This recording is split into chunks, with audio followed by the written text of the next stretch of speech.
မွေးမင်္ဂလာပါခင်ဗျာဒီတစ်ခါပြောပြမယ်အကြောင်းကတော့အရေးကုန်လဲတာရဲ့အကြောင်းပါအမောင်တို့တွေကအရေးကုန်လဲတာရဲ့ကိုမင်းတို့သိကြတာတခါတည်းကြာရင်တောကောင်တွေရဲ့မျက်လုံးထဲမှာ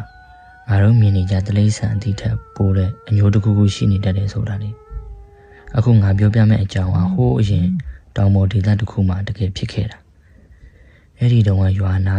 ကတောအုပ်ကြီးထဲမှာထူးထူးဆန်းဆန်းတာရဲ့တကောင်ရောက်နေတယ်ဆိုတဲ့တဲ့ကတရွာလုံးကိုတုံလုံးစီခဲ့တယ်။ဘာသာတွေကတော့ကြားလို့ပဲပြောကြတယ်။ဒါပေမဲ့အဲ့ဒီကောင်ကရိုးရိုးကြားထက်ပိုဆိုးတယ်။သူကဗိုက်စာလို့အမဲလိုက်တာမဟုတ်ပဲလူတွေကိုခြောက်လန့်ရတာကိုဝါသနာပါသလိုမျိုးပြုမှုတတ်တဲ့သားရဲ့မျိုး။တညမှာတော့ကျွန်တော်ရဲ့တငယ်ချင်းကြော်စွာအပါဝင်ရွာထဲကလူငယ်တစုအဲ့ဒီသားရဲ့ကိုနေမှုတောထဲကိုထွက်ခဲ့ကြတယ်။လှတာတဲ့ညဆိုပေမဲ့တစ်ပင်ကြီးတွေကအရိပ်မဲကြီးတွေလို့လမ်းကိုကွယ်ထားတော့မြေပြင်မှာအမဲလူကြီးကစိုးမိုးနေတာပေါ့ဗျာ။ဘရိုနက်နက်ဝင်သွားလေပတ်ဝန်းကျင်ကပို့ပြီးတော့တိတ်ဆိတ်လာလေပဲ။ပရိတ်တန်တော့မကြားရတော့ဘူး။အဲ့ဒါကဘာကိုပြလဲဆိုတော့အနားမှာအသားစားတရဝါကြီးတော့ရှိနေပြီဆိုတာပဲ။ဟာဟိုမှာကြည့်တရားကလက်ညှိုးထိုးပြလိုက်တဲ့နေရာမှာတစ်ပင်အနောက်ကနေလင်းလက်နေတဲ့မျက်လုံးအစုံကသူတို့ကိုစိုက်ကြည့်နေတယ်။ဒါပေမဲ့ထူးဆန်းတာအဲ့ဒီမျက်လုံးတွေကမြေပြင်ကတ်နေတာမဟုတ်ပဲလူတရဲရဲ့အလောက်အမြင့်ရှိနေတယ်တတဝါကြီးကတစ်ပင်နောက်ကနေဖြည်းဖြည်းချင်းထွက်လာတဲ့အချိန်မှာတော့အားလုံးရဲ့သွေးတွေခဲသွားသလိုပဲအဲ့ဒါကြားလည်းမဟုတ်ဘူးဝင်ပလီလည်းမဟုတ်ဘူးခန္ဓာကိုယ်ကတာရဲကြီးတစ်ကောင်လို့တာမာပြီမဲ့သူ့ရဲ့လှူရှားမှုတွေကလူတယောက်လိုပဲတိတ်လို့ပါနေလောတယ်အဲ့ဒီကောင်ကဟိန်းတန်ပေးတာမဟုတ်ဘူးနဲ့နှိပ်ပါတဲ့ရည်တန်လို့ညီးသွားတယ်လို့အတန်ကိုပြုတ်လုပ်နေတာအဆိုးဆုံးကဘာလဲဆိုတော့သူ့ရဲ့ခြေရာတွေခွေးခြေရာလိုမျိုးဖြစ်ပေမဲ့လက်သေးရာတွေကဓမြောင်လိုခြေထွက်နေတာပြေးကြတော့လို့တယောက်ကអော်လိုက်တဲ့အချိန်မှာအဲ့ဒီသားရဲ့ကြီးလေတွေကိုဝဲပြန်တက်လာတယ်လို့မျိုးခုံအုပ်လိုက်တာကျွန်တော်လည်းနောက်ကိုလဲမကြည့်ပဲအသက်လို့ပြေးခဲ့တာဟုတ်ဒါပေမဲ့တောဆက်ရောက်ကနေမှနောက်ကနေအေးကောင်ငါ့ကိုစောင်းနေဆိုတော့ကြော်စတဲ့ကောင်အတိုင်းသားကြားလိုက်ရတယ်အတန်ကတိတ်မဝေဘူးကျွန်တော်နှောက်နာတယ်ကျွန်တော်လည်းကြောက်နဲ့လှဲ့ပြီးကြည့်လိုက်တယ်လိုက်အောင်မှကြော်စွာတစ်ပင်ကနေအရိတ်ထဲမှာရက်နေတစ်ပင်ကအရိတ်ထဲမှာရက်နေတယ်ဒါပေမဲ့ထူးဆန်းတာကသူကကျွန်တော်ကိုကြောပေးထားတယ်ကြောစွာမြင်လာလေးကွာ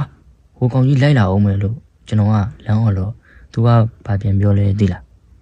သူကခေါင်းကိုဖြည်းဖြည်းချင်းလက်လာတယ်ဒါပေမဲ့သူခန္ဓာကိုယ်ကလက်မလာဘူးလေပင်ကြီးကပဲကြောက်ဆိုတဲ့အယိုးကျိုးတန်ကြီးနဲ့အတူတပတ်ရှာလက်လာတာ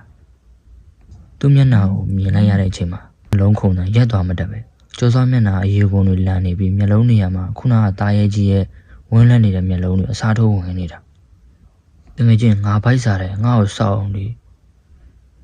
လိုမျိုးသူ့အတန်ကကျော်စောအတန်မှန်ပေမဲ့လေချောင်းထဲမှာသွေးတွေတစီစီနဲ့မြည်နေတဲ့အတန်ကြီးပါနေတယ်အဲ့ဒီအချိန်မှာပဲသူ့ရဲ့ကြောပေးထားတဲ့ခန္ဓာကိုယ်ကြီးကဘုံကနဲ့လဲကျသွားပြီးအထဲကနေခုနကတာရဲကြီးကကျော်စောအရေကုန်ခွာချပြီးထွက်လာတာဒီကောင်ကလူရေခုန်ခြုံပြီးကျွန်တော်ကိုလှည့်စားနေတာဗျဒါနဲ့ကျွန်တော်ဘယ်လိုပြေးရမလဲကျွန်တော်မမိတော့ဘူးဗျာရွာထဲကိုရောက်လို့အိမ်တကားကိုပိတ်ချောင်းစုံ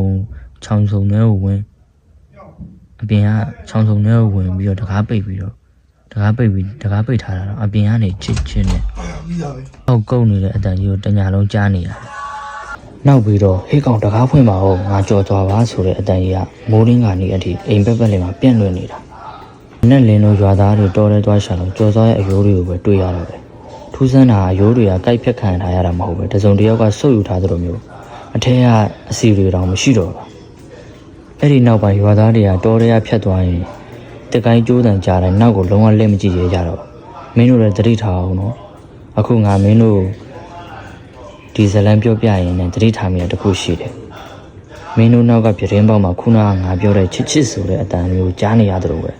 မင်းတို့လည်းသတိထားနော်အဲ့ဒီသားရဲ့ကြီးကသူ့အကြောင်းပြောနေနားထောင်တတ်တယ်တဲ့